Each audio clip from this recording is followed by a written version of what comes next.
ஆண்டவராக இயேசு கிறிஸ்துவின் இனிய நாமத்தினாலே இந்த நாளிலே கர்த்தருடைய வார்த்தை சங்கீதம் 103 சங்கீதம் 5வது வசனம்.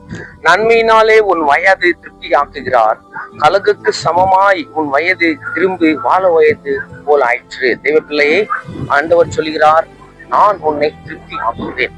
இன்னைக்கு குடும்பத்துல திருப்தி இல்லை, தொழில திருப்தி இல்லை, வேலையிலே திருப்தி இல்லை, எந்த இடத்துல போனாலும் என் வாழ்க்கையில திருப்தி இல்லாத நான் வாழ்ந்து கொண்டிருக்கிறேன்.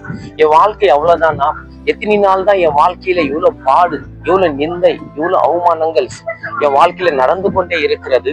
ஒரு நாளும் என் வாழ்க்கையில ஒண்ணு போனா ஒரு பிரச்சனை, ஒரு பிரச்சனை, வேலையில ஒரு பிரச்சனை, குடும்பத்துல ஒரு பிரச்சனை, பிள்ளைகள் மூலியமா ஒரு பிரச்சனை, சமுதாயத்துல ஒரு பிரச்சனை. நான் எங்க போய் வாழுவது? என் வாழ்க்கையில கர்த்தர் என்னை எடுத்துக்கொண்டாலும் நல்லா இருக்கும் என்று இன்னைக்கு நிறைய பேர் சமுதாயத்துல இந்த வார்த்தைகளை பேசிக்கொண்டிருக்கிறாங்க. தேவ பிள்ளையே, அந்த மாதிரி வார்த்தைகளை பேசாதீங்க. கர்த்தர் உன்னை, உன் வாழ்க்கையில சோதனை வருதா, நிந்தை வருதா, அவமானம் வருதா, எல்லாவற்றையும் தேவனுக்கு தெரியப்படுத்துங்க. நம்ம வாயிலிருந்து ஒரு வார்த்தையும் எப்படி இருக்க வேண்டும் என்றால் விசுவாசம் உள்ள வார்த்தைகளாக இருக்க வேண்டும். நம்ம எப்பவுமே சரி தேவனுக்கு பிரியமில்லாத வார்த்தைகளை பேசிக்கொண்டு தேவனை துக்கப்படுத்திக் கொண்டிருக்கிறோம். தேவ பிள்ளையே, இந்த வார்த்தையை நீ விசுவாசிக்கும் போது கண்டிப்பாக உன் வாழ்க்கையிலே திருப்தியாக நீ வாழ போகிறாய். தேவ பிள்ளையே, இந்த வார்த்தைக்குள்ள இருக்கிற ஆசீர்வாதம் கண்டிப்பா உன் சிறுசுல தங்கும் என்று நான் விசுவாசிக்கிறேன்.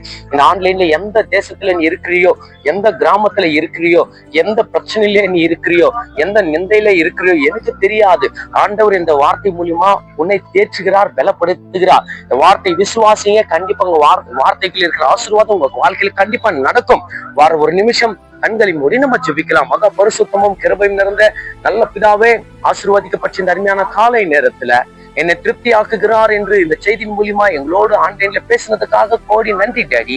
கர்த்தாவே, விசேஷமாக இந்த பிள்ளைகளை ஆன்லைன்ல பார்த்து கொண்டிருக்கிற பிள்ளைகளை தேற்றுங்க, பலப்படுத்துங்க, ஆசீர்வாதிங்க. துதிகான மகிமை ஒருவருக்கே செலுத்துகிறேன். ஆண்டவரும் மீட்பரும் இரட்சகரும் இயேசு கிறிஸ்துவின் நாமத்தில் வேண்டிக் கொள்கிறோம் ஜீவனுள்ள நல்ல பிதாவே.